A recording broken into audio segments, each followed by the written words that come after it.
Yo, what's good, E7 fam? Pat here to discuss the December 22nd balance adjustment preview that just dropped over on Stove. If you've watched these videos before, welcome back. You already know what to expect. For those of you who are new, though, what I try to do is I look at the balance adjustment targets, talk about some of the areas where either those heroes or those artifacts have fallen short in the past, and then we look at what they actually got and kind of compare and contrast and see overall if it's a pretty good buff. I do want to point out that this video will be accompanied by a giveaway, and the details for that will be at the very end of the video.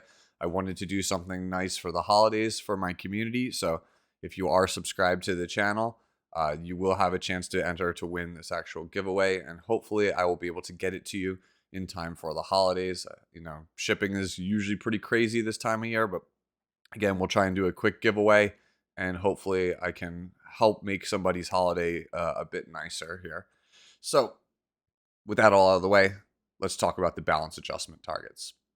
So in this video, we'll be talking about Dark Corvus, Briar Iseria, Astromancer Elena, Cez, Yufine, Celine, Camilla, and then the artifacts are Samsara Prayer Beads, Celestine, Andre's Crossbow, and there is a system change that we will talk about that affects martial artist Ken, Yuna, Charlotte, Shuri, Ainz, and Melody at the very, very end. So, let's start with Dark Corvus. Dark Corvus's biggest problem, and I've said it in a number of my videos in the past, including my original Moonlight 5 Selector video, is the changes to effectiveness in World Arena. Those changes basically made him not viable at all on ladder. So we would need to revert those or have a major system change to make effect resistance stronger than it actually is. Or he would just straight up need to be immune to debuffs in some way. He is simply dedicating too much of his stat pool to effect resistance at this point in order to be viable. His HP is just not as high as you would like it to be, or his speed is just way, way, way too slow. So he's going to have to sacrifice health, which is his primary way of dealing damage, or speed, which allows him to actually get the damage off in order to actually not just get stun locked or silence locked or things like that.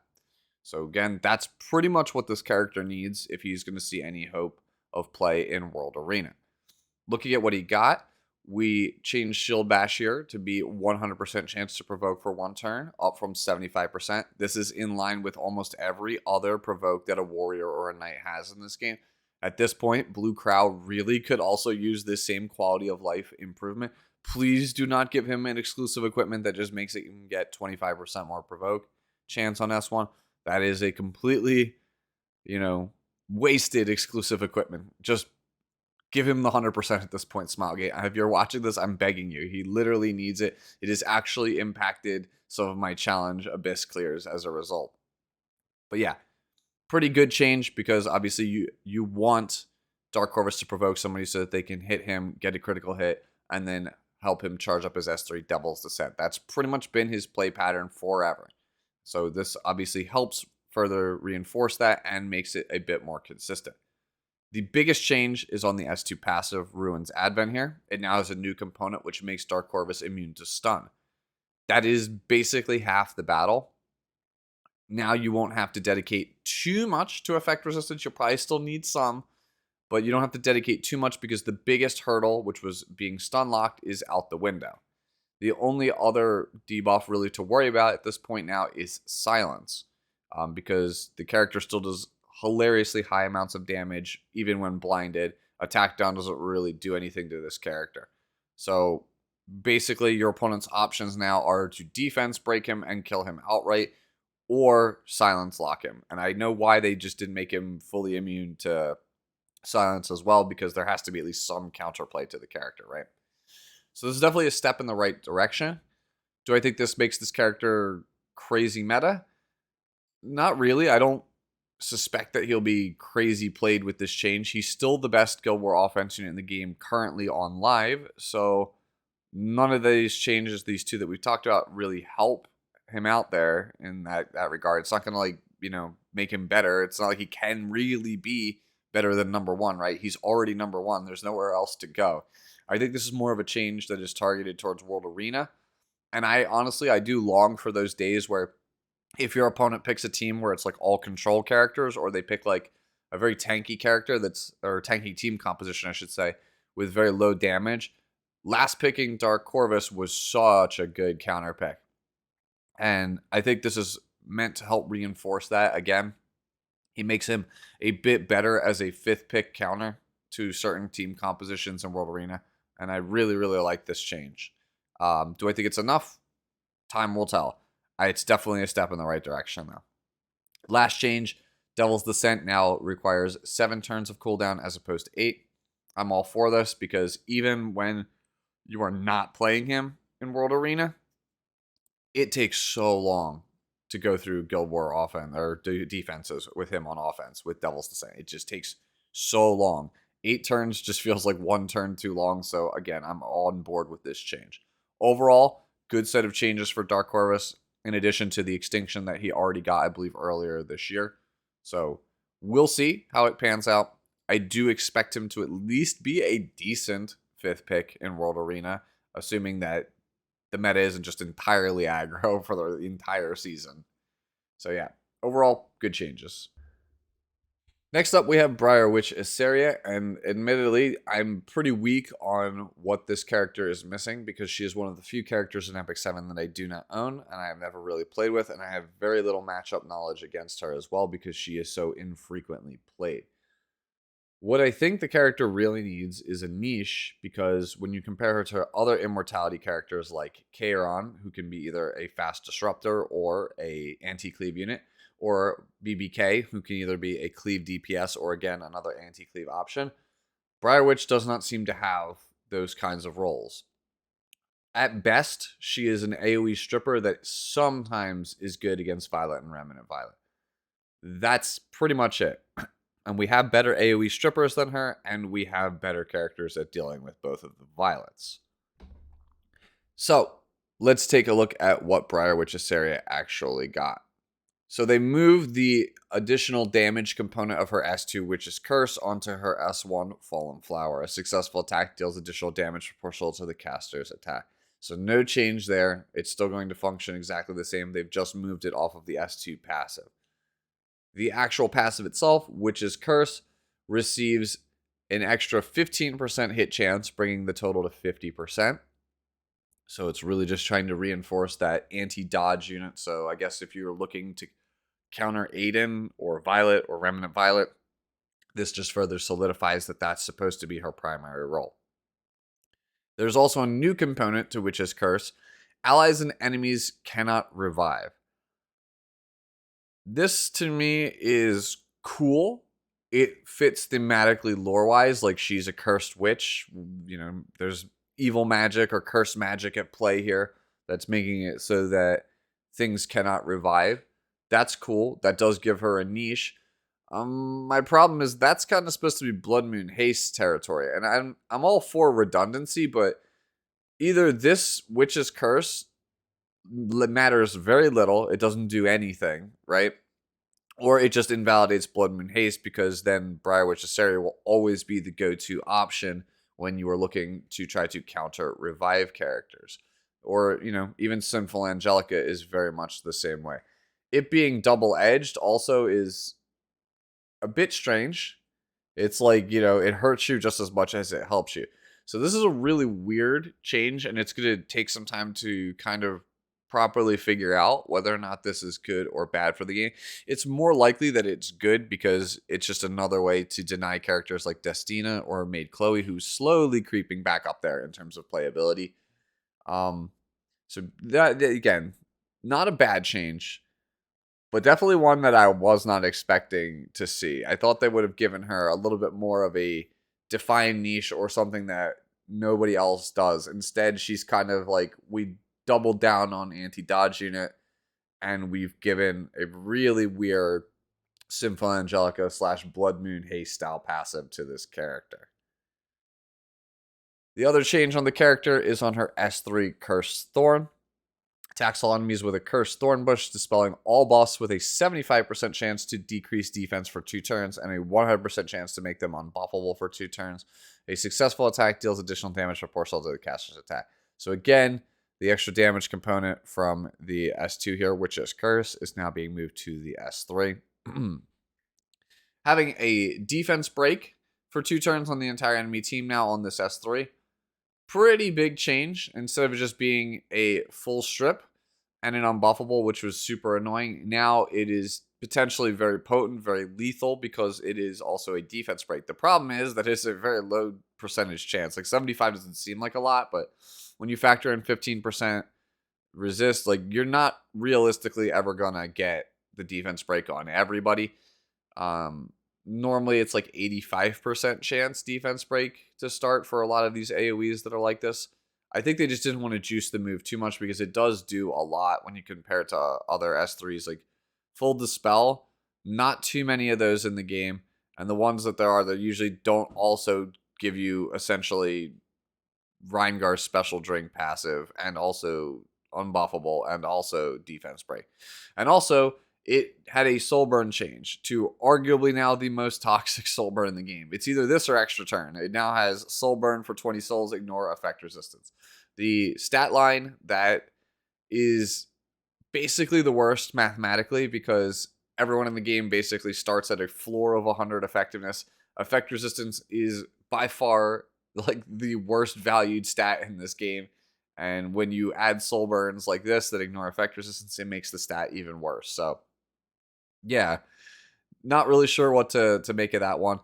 Curse Thorn, after its change and the soul burn, is either really overloaded or it's more of the same. Again, I don't know. I don't have enough experience playing with or against Briar, which is Iseria, to comment on whether or not the character is going to be better. If you have more experience, as always, you can let me know down in the comments below how you feel about it.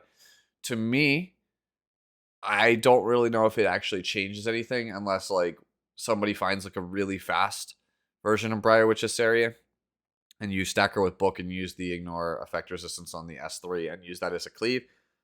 Otherwise, I don't really know what else you're going to do with her besides bring her into Guild War offense against, revive compositions in the same way you would with Blood Moon Haste or Sinful Angelica. I feel like Sinful Angelica is probably a significantly better Guild War offense unit than this. So again, to me, puzzling changes look to be in the right direction.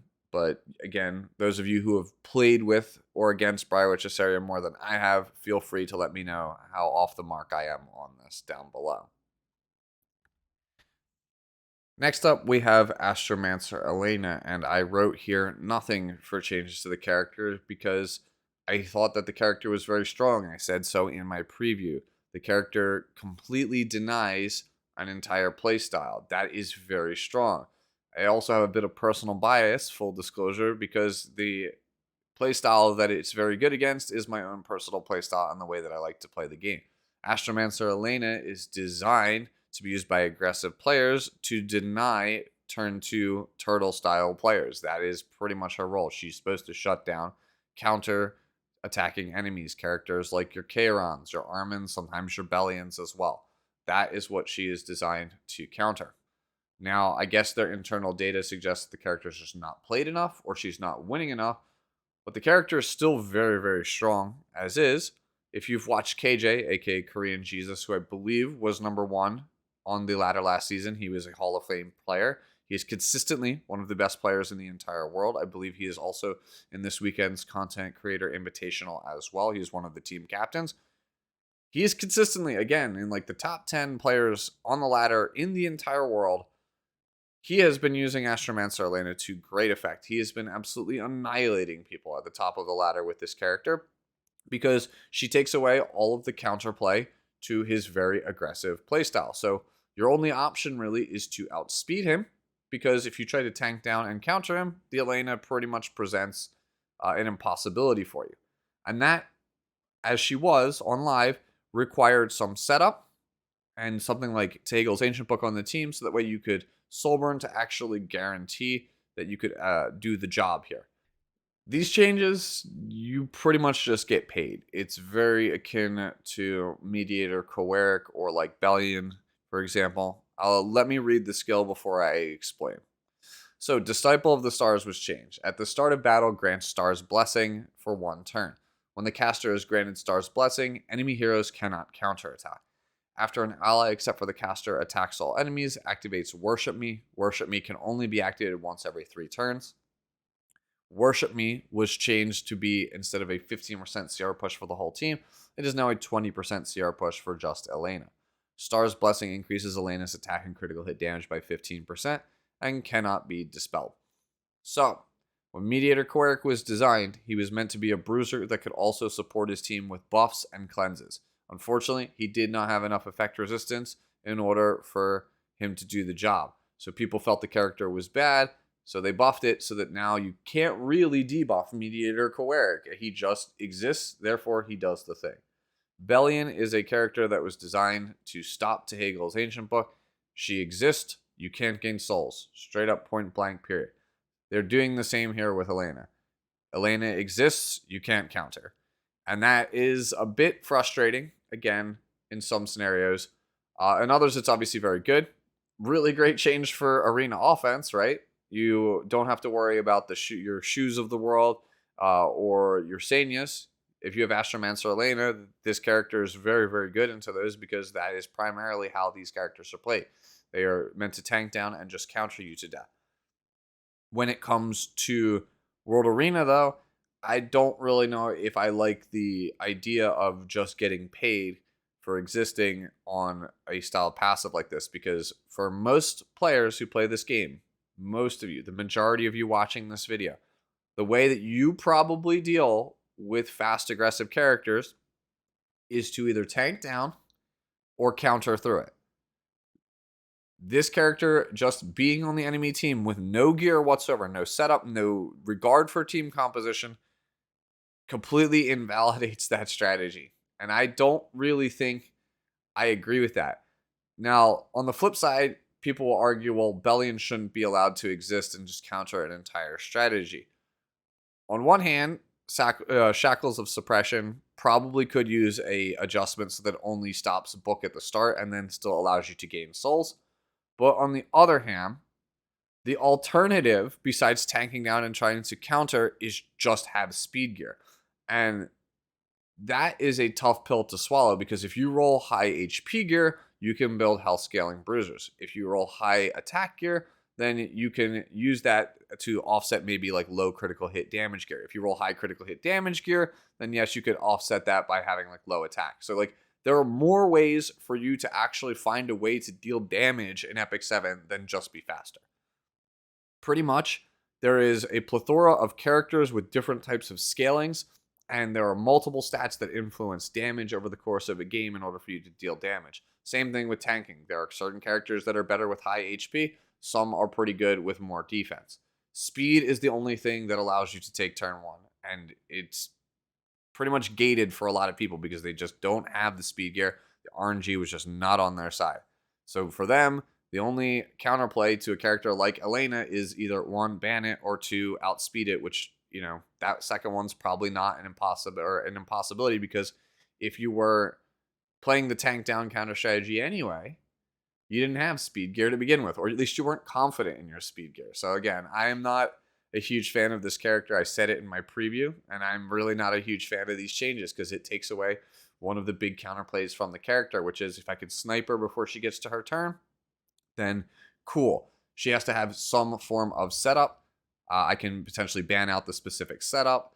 I could ban the character outright, obviously, but that's neither here nor there. Just takes away, I feel like, counterplay options from players. That's why I'm not a huge fan of it. And as you can tell, based on my long rant, yeah, I'm pretty passionate about these changes. Next up is a change to her S3 Enraged Star's Retribution. Attacks all enemies with the energy of the Enraged Star, decreasing buff durations by 1 turn before making them unhealable and restricting for 2 turns. Grants Star's Blessing to the caster for 2 turns. So, it's pretty much condensing this all unable to be counterattack stuff into the Star's Blessing. So you're going to get extra damage. Still not going to be able to actually counter because of this clause right here. When it's granted Star's Blessing, enemy heroes cannot counterattack. And then you're also now getting unhealable. The cooldown, rightfully so, was increased by 5 turns. So essentially, if you could weather the storm of 3 turns, then there is a window where you will actually be able to use your counters, but I don't think matches will go that long with this character actually. Overall, pretty insane set of changes. Astromancer Elena is probably going to be the most powerful character out of all of these buffs that we talk about today because, again, denies an entire gameplay style. That's pretty hard to top, right? There's not really much else to say about the character. Next up, we have Says, and I wrote down for changes that I'd like to see for him literally everything. Good God, this character has been so bad for so long. Quick history lesson for those of you who have not been playing Epic 7 since the very beginning. At the start of the global launch, Says was considered the best character in the entire game. He was the character that everyone was told to reroll for. Everyone either went for Says or you went for Destina. Those were the two big reroll targets when you got your 30 rolls in your selective summons. Those were the two that everyone was looking for. If you want to be an aggressive player, you chose Says because he was supposedly the best character in the game. And then if you wanted to have a more tank down style or like a support style, then Destina was going to be your go-to girl. History has not been kind to Says, and I've said this when, to friends, guildmates of mine when we first started. Says is just a damage dealer. He has no utility, and at the end of the day, once he's no longer the best damage dealer, once a new character comes along that can deal damage more efficiently or does much more damage than him, he will fall off. And that was pretty much true for a long time until Wind Rider synergy was kind of unlocked by players like YDCB and stuff. They realized, hey, you could Says cleave with Wind Rider. That's a actual viable use for Says. And then that became the entire cleave meta. Everybody was just Says cleaving.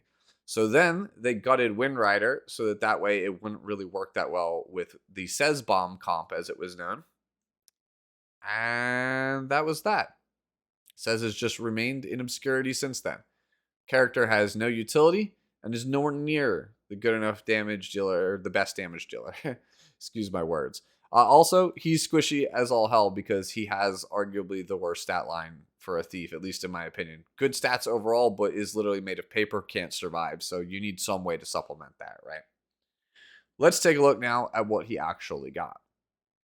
So his S1 Dark Shadow was changed.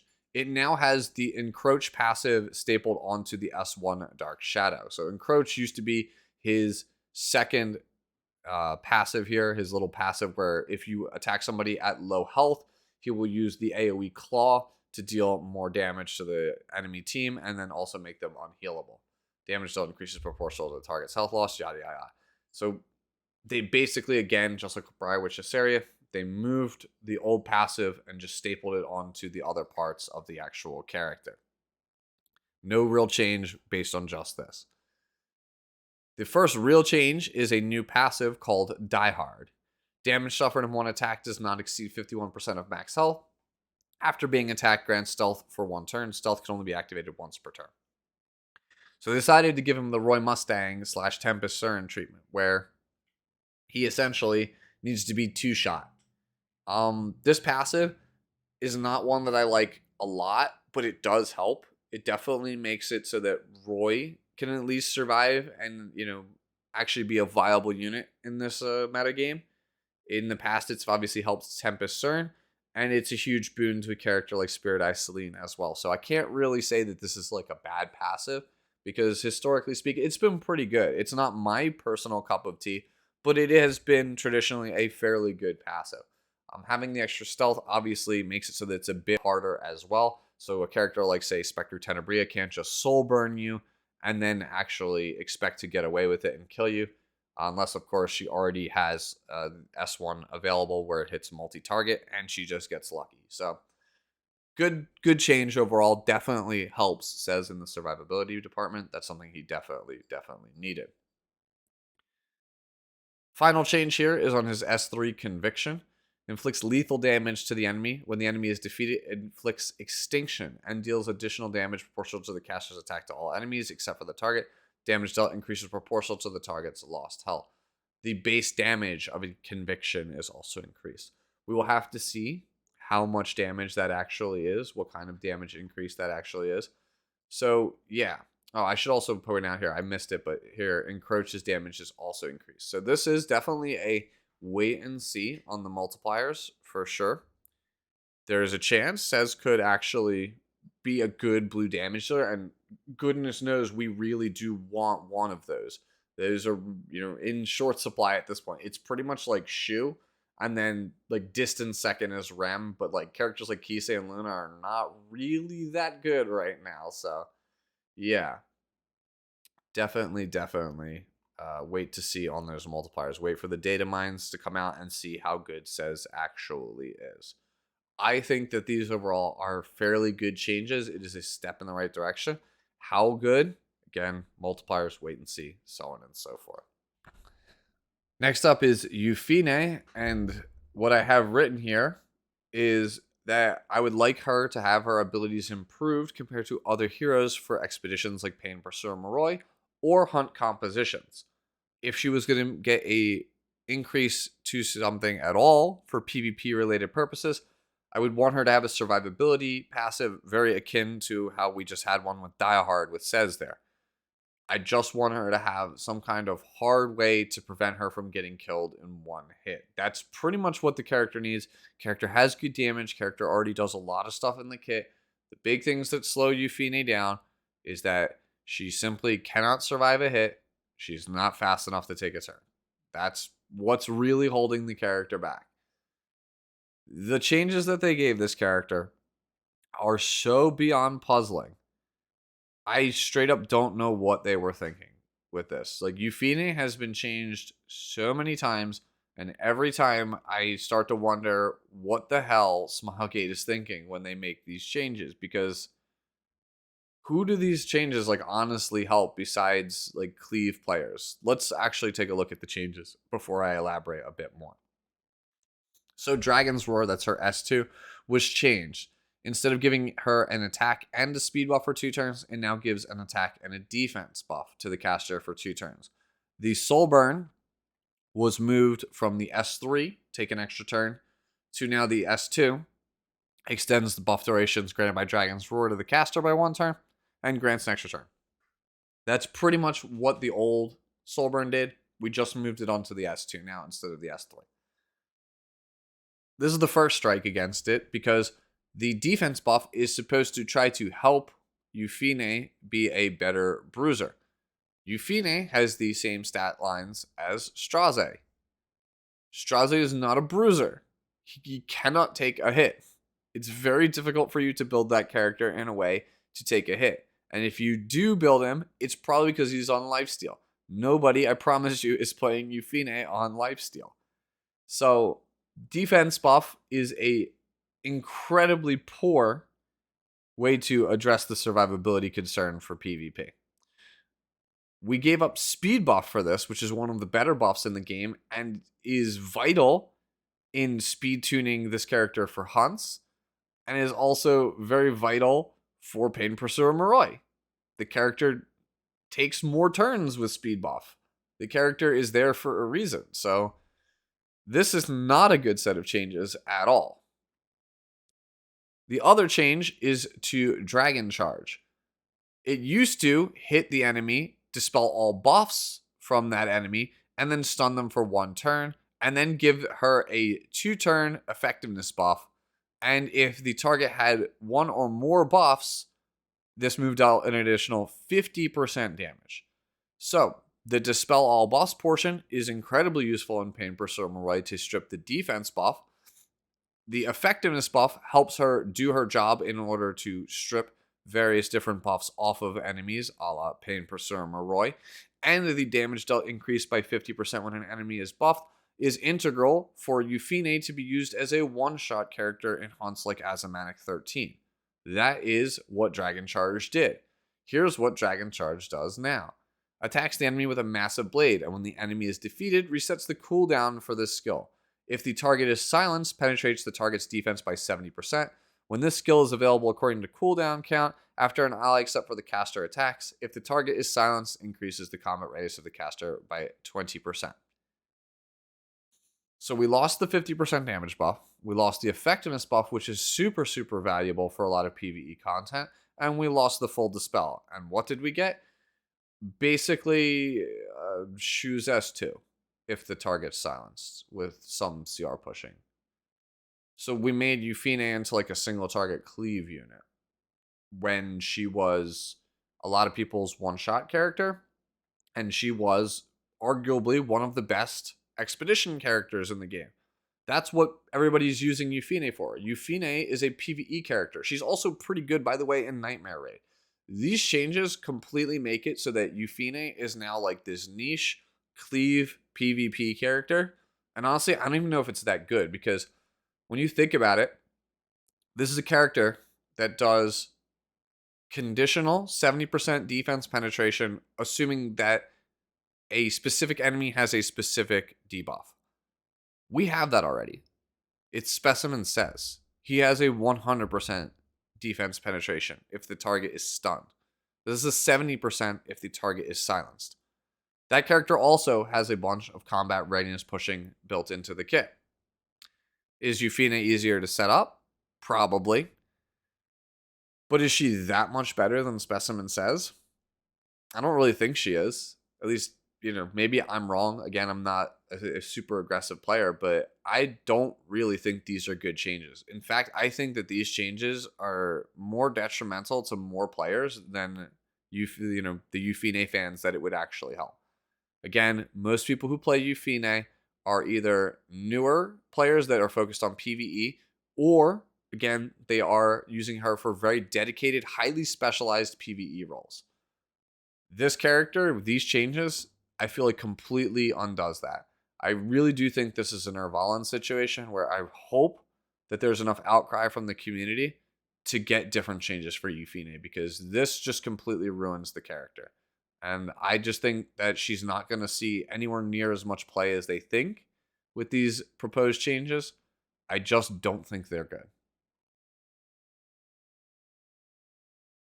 Next up, we have Celine, definitely one of my favorite characters in the game. So, for what Celine needed, ignore elemental disadvantage on Blink would be an absolute godsend to the character. If you've played through the Hua-Yang meta at all, you know that a lot of people would pick Hua-Yang and then start abusing non-attack skills, and you didn't really have a good option to actually counter that, because Celine would have been the ideal counter, but she's green, so you have to play the 50-50 game.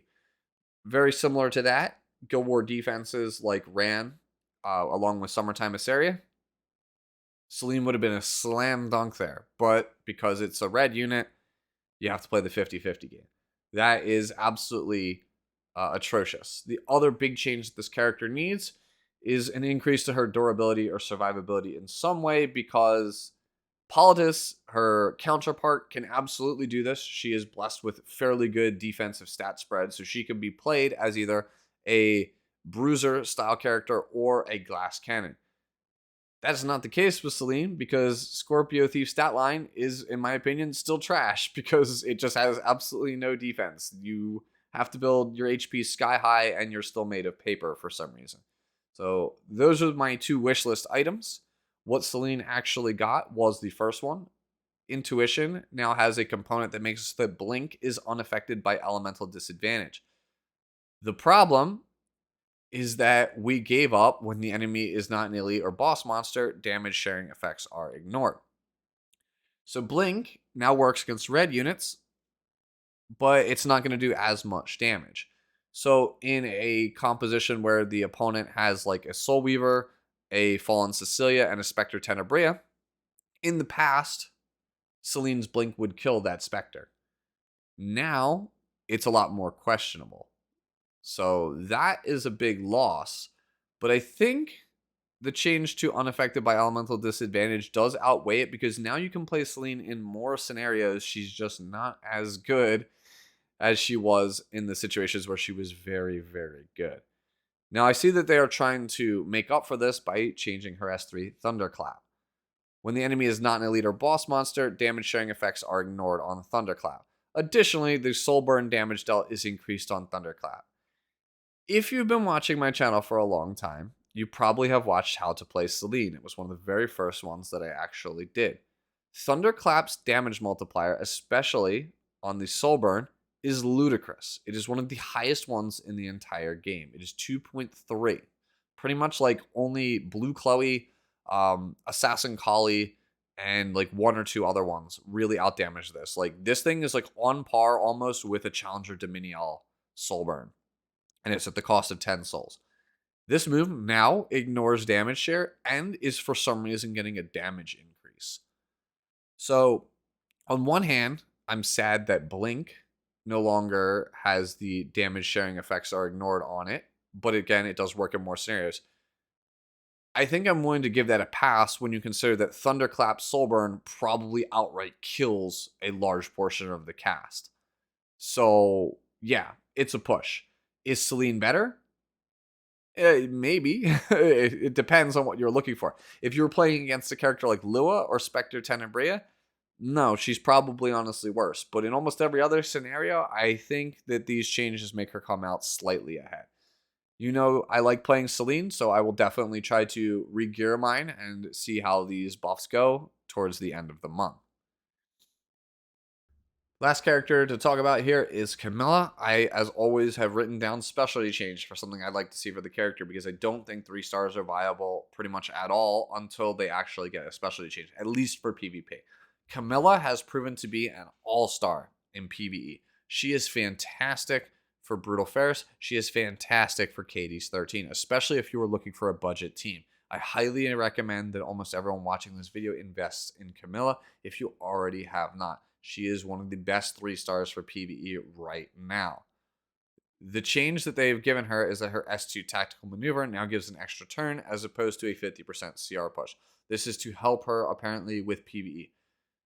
Newsflash, this probably doesn't do anything because if you're playing Camilla at all in PvE, her skills are going to be turned off because you're abusing her incredibly broken S1 when paired with attack buffers on your team like Sinful Angelica, for example. So, yeah, really puzzling change. Is better for the character in the long run. The fact that it's targeted for her PvE usage, though, is a bit sus because you really just want to be spamming the S1. Unless the AI is programmed a little bit differently. If the AI is programmed in such a way that the S3 is not going to be used, unless she's at low health, then maybe it might be fine. But I feel like having her skills on could only introduce more RNGs into runs than is necessary. So I think most players who play Camilla are still going to keep her skills turned off. Now let's talk about the artifacts. The first one is Samsara Prayer Beads. I have written here anything. Literally anything. This is one of the worst artifacts in the entire game. It was one of the highest rated, one of the highest voted for artifacts in the player survey earlier in the year. That was trying to discern what the absolute worst things were in the game. Samsara Prayer Beads, I believe, was at the top or very close to the top of worst artifacts in the game. So literally anything. Make this thing do anything, and it's probably an improvement because if you look here, what it used to do before, 20 to 40% chance to grant increased effect resistance and defense buff for 1 turn at the end of the turn. So, basically, your character has to get a turn, and at max rating, you have less than a coin flip's chance to get a small ER and defense buff until the start of your next turn. These are supposed to be the beads that make Ken significantly stronger than any other martial artist, and it basically gives you the most worthless set of buffs for no duration at a really low chance. This thing was awful. So now it has, when attacking with a single target attack, increases that damage by 10%, and when you are attacked by a single target attack, it decreases the damage suffered by 8 to 16% based on the level of Samsara Prayer Beads. Doesn't stack with other damage reduction effects. Cool change. It's very akin to Draco Plate, but it's specifically for characters that use a lot of single target attacks, like Ken, for example. Or even a character like Martial Artist Ken can take advantage of this. So I think this is a pretty big win for those characters. You know, it's very fitting that the prayer beads that are on both versions of Ken are good on Ken. For single target damage warriors, especially bruisers, this is a pretty good change overall. Honestly, wouldn't surprise me if people tried this even on a character like Apocalypse Robbie, for example. Good change overall. Definitely like this. It actually does something. It is a viable warrior artifact. And we definitely need more of those. That is for sure. Next up, we have Celestine. Did this honestly need a buff? Like, if we're gonna buff this at all, like, do we just give it the effect resistance treatment or make it heal more? I don't really know what the purpose of changing or upgrading Celestine was, but I guess in a sea of really powerful Soul Weaver artifacts, it needs something to distinguish itself from Guardian Ice Crystals, Water's Origin, or say, Idol's Cheer. They needed to do something, I guess, for it. So here's what it got. After attacking with a single target attack, heals the ally with the lowest health by 8 to 16% based on the level. Excuse me, what? Like, is this really a change? So, every Soul Weaver basic attack that I'm aware of is single target. That is what Celestine used to do. Heal you off of the basic skill. Single target attacks that are not basic skills, it's like what? Ning Ning's S2, Rin's S2. Maybe something Blaze Dingo does? That's kind of it. So who's this for? Is this for Ning Ning? Is this a change for Ning Ning? Because that's kind of it. I'm puzzled by this one. This is like either something for way down the line, like there's something behind the curtain that's coming out that this change is super beneficial for. Or just, it's a quality of life change, because this isn't really a buff. This is like, here's like 3 use cases that this actually works on that it didn't in the past. This is barely a change. The final artifact to talk about is Andre's crossbow. I have written here something else. It should do something else. Removing 3 souls from the caster is not nearly enough. It's just proven time and time again. Like, Ambitious Tywin was good for a time. He's not super great now. We're in a very aggressive meta where teams have way too many souls. They have like 40 or 60 at the start sometimes now. So 3 souls is like a drop in the bucket. So it needed to do something else, something that was a bit more impactful. Something like preemptive soul drain, something like a Bellion style passive would have been pretty cool, because it becomes a very powerful counter pick artifact that players might not know exists. And it also encourages you to build Rangers on something other than Guiding Light for once, because Guiding Light is pretty much the end all be all of Ranger artifacts. So Andre's crossbow would have a pretty tall order for it no matter what it did, in order for you to actually want to play it. So now what it does is it increases the hit chance of the user and effectiveness by 20%. So it's an oath key with some extra effectiveness sprinkled on, because Rangers usually need some form of effectiveness. I don't foresee this being used pretty much at all. The only Ranger that you're really bringing into dodge units is the aforementioned Briar Witch Iseria from earlier in the video. So, yeah, I'm not a big fan of this one. Let me know down in the comments below if there's a really good use that I haven't thought of, but this to me just seems like Oath Key and change. And it's on a class right now that is pretty much relegated to playing Guiding Light, because it's just the best thing you could be playing on most of the characters in that class. Last thing to talk about in this video is the system adjustment changes. How it used to work is when a move says a successful attack results in a critical hit, that meant that you get plus 100% critical hit chance. However, when you start to factor in characters like Diane and Senya on the same team, or like Shu and Diane, or things like that, and Snow Crystal enters the equation, when something says a successful attack always results in a critical hit, that was not always the case. You could still get crit resisted. So, for example, like Red Charlotte would go up to, I believe, like 123 or 127 critical hit chance on her S1 if their conditions were met. And you would still get a crit hit resist from Senya when you tried to actually hit her. And that's a really bad gameplay feel. So now, how this mechanic works is when attack is successful, it just straight up inflicts a critical hit. So we don't have to worry about critical hit resist anymore, or native critical hit resist on a character like Senya or Snow's Crystal. None of that. If it says a successful attack always results in a critical hit, they mean it. It is now a fixed critical hit. That is a very good system change because one of the surmised counterplays to Sanya and Diane a couple seasons ago was to play Red Charlotte. And then you find out very quickly that Red Charlotte doesn't actually work the way you think she does. Now, she actually works the way you think she does. So let's real quickly just highlight the characters that this change does affect. It does affect ML Ken. So it will always affect his S2 counter as well as his S3. Yuna's S3. Charlotte's S1 and S3. Shuri's S3. Ainz' Gazelle Punch. I don't play Ainz, so I don't remember if this is his S1 or his S3. And then Melanie has a change to, I believe it's her S2 and her S3. You'd have to correct me if I'm wrong. Do not play either of these 3 stars. The only character I think that you really should note from this is Charlotte. I think Charlotte has the best chance of leveraging these new system adjustments. Charlotte is already a decent character, a niche character in the meta.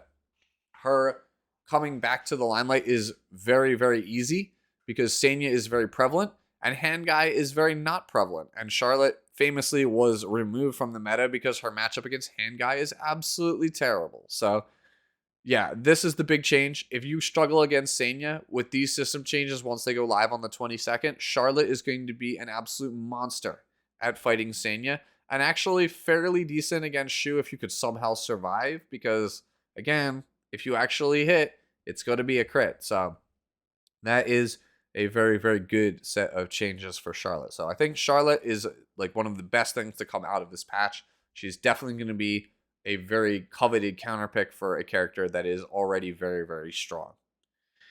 So that's going to be my thoughts on everything that was previewed today. I did promise that there would be a giveaway at the end of the video. The giveaway for this one will be something that I have been sitting on for a little bit. I have had the pleasure of having this person be one of the giveaways before, but it will be another signed copy of Lionheart Sermia, courtesy of Jeremy Lee, her English voiceover artist. So if you want to win a copy of the signed Lionheart Sermia, you simply need to follow the instructions in the giveaway channel that will be in my Discord. That will be linked down in this video's description. Best of luck to all of you who do enter, and as always, enjoy the rest of your day, the rest of your week, and I will catch you all later. Bye-bye now.